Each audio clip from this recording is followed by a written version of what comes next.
FIA just announced major new porpoising rules.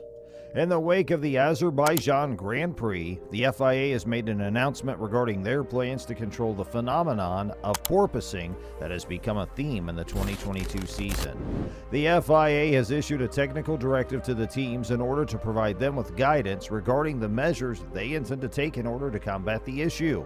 Want to know what the FIA just announced? Well, watch this video till the end to find out. Hey folks, welcome back to Formula One News. Today's video is going to be really informative, so make sure to pay close attention. And before we jump in, subscribe to our channel and hit that bell icon so you never miss any updates. So without any further ado, let us begin. The phenomena of porpoising, in which a car loses and then regains its downforce in rapid succession, so setting up a cycle of the car sliding up and down, has been reintroduced into Formula One as a result of the return to ground effect cars scheduled for 2022. While this is going on, some teams have had trouble with additional problems such as bottoming out and bouncing. This is because the ground effect works best when the cars are driven as low to the ground as possible.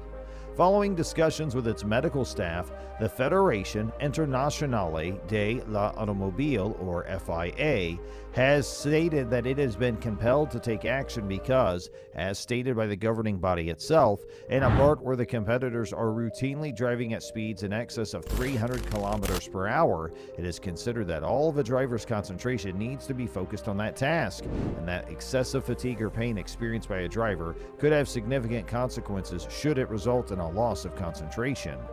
In addition, the FIA stated that they had concerns to the immediate physical impact on the health of the drivers, as a number of drivers had reported experiencing back discomfort as a direct result of recent events.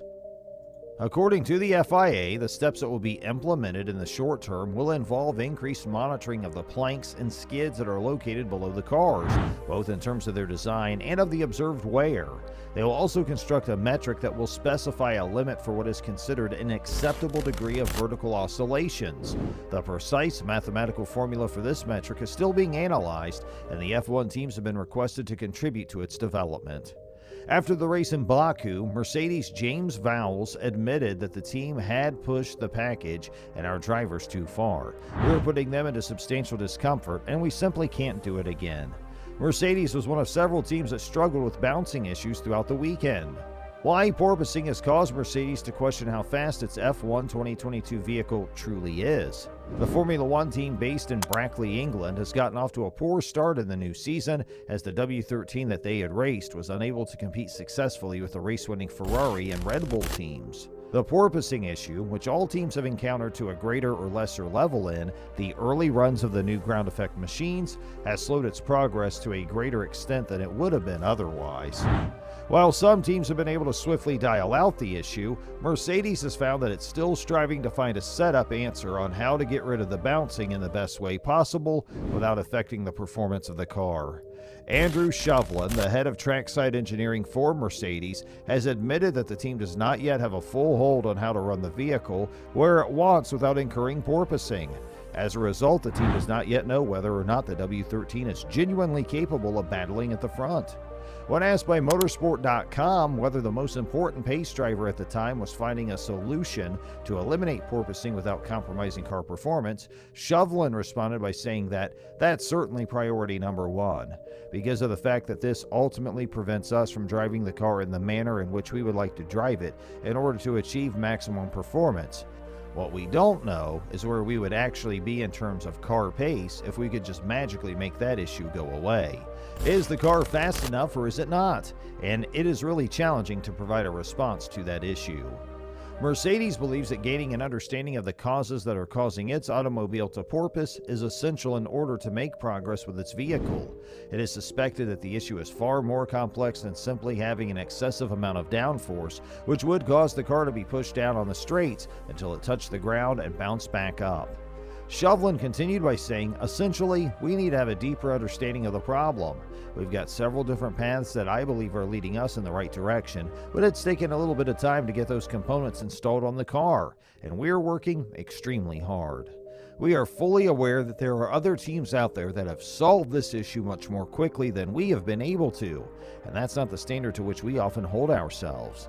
In order to get on top of this situation at the plant, every bit of effort is being put in, but at the same time, we are being careful not to disregard the natural evolution of the car. However, there's a significant amount of effort being put forth right now in an effort to rescue us from this predicament.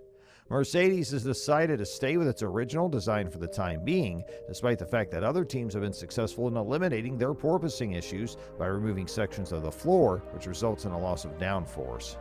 This is due to the fact that it believes it'll be able to take advantage of the full amount of downforce that the W13 design is capable of producing after it solved the problem of bouncing. You don't need to give up the downforce if you can solve the problem with the porpoising, he said. If you can solve the problem as far as I can tell, is that the vast majority of teams are, to a greater or lesser extent, swapping one out for the other. In the Bahrain test, we did attempt to use a cutaway floor. On Friday in Bahrain, we put it to the test. What we came up with, in our opinion, is a better answer all things considered. But at this point, we view what we've done as little more than bandages for the problem, and we need to find a means to repair the problem that is more effective and doesn't only reduce performance. Mercedes will have a 2-week vacation before the next race, which will take place in Australia. During this time, the team will put in a lot of effort to think of potential solutions that could benefit it for the next Grand Prix. Chauvelin, however, stated that much more investigation was required before the team could be in a position where it could say with confidence that it knew exactly what was required. We've got some paths that are starting to show interesting results, and we've explored on track and made a step in the right direction, but clearly not a big enough step, he said. We've got some avenues that are starting to show interesting results, and we've explored on track and made a step in that right direction. I believe that for us right now, the thing that is most hazardous to imagine is that we understand this.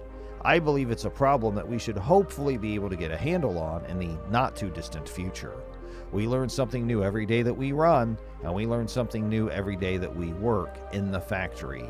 We are not aimlessly wandering around in the dark, but we do need to make rapid progress.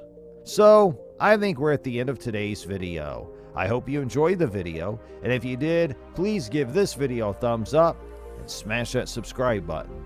Hey, also don't forget to press the bell icon too. That gives you the notifications from us so you never miss any updates from our channel.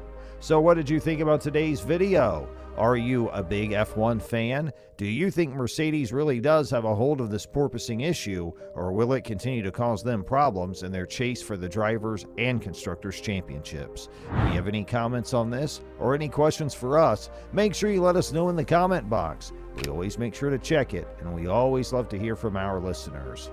Also, make sure you check out our channel where you'll find more really cool stuff. Thanks for watching today, and have a very nice day.